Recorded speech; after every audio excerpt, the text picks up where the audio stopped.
Imagine a room so dense with information that a single walkthrough isn't enough to comprehend it. To actually map the space, you have to walk the exact same path multiple times. In machine learning, we instruct the computer to make these repeated passes over a dataset using a single line of code. We tell it how many times to review the data, the epochs, and how much data to read at once, the batch size. It is easy to assume that if you set that number of passes to 100 or 1,000, the system would eventually develop a more accurate understanding of the information.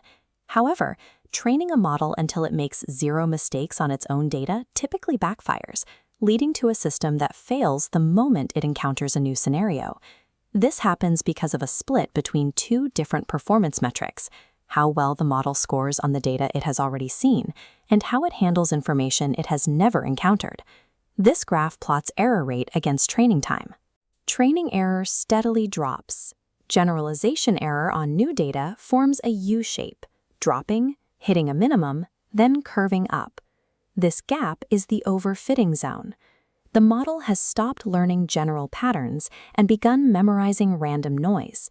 Effective training is a search for the specific point where the model's ability to recognize broad trends is at its peak, before it begins fitting to those data anomalies.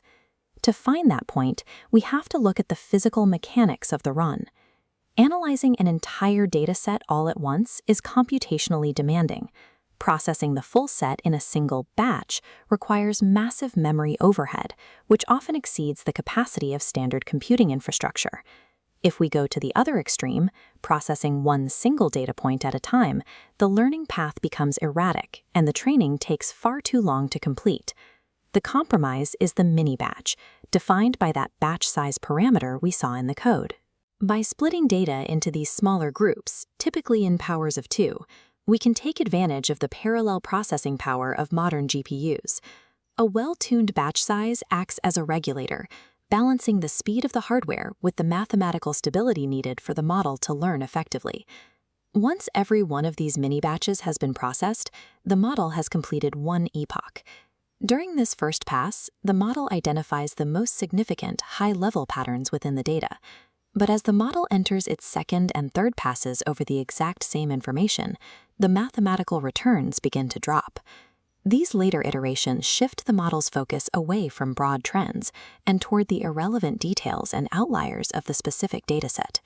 While the early epochs establish the model's intelligence, continuing for too long eventually erodes its ability to function in the real world.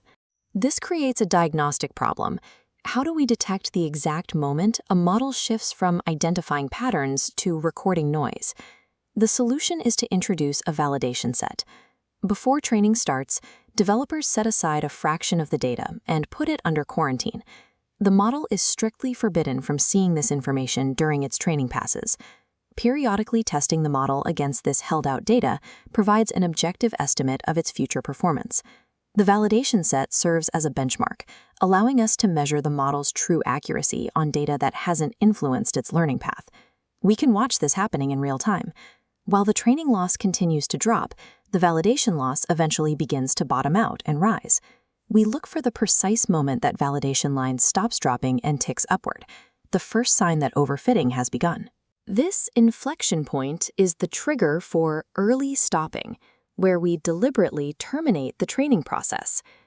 This technique requires us to stop well before the model has finished minimizing its training error. Each pass should make the model more precise, but the run must end the moment that precision stops helping the model generalize.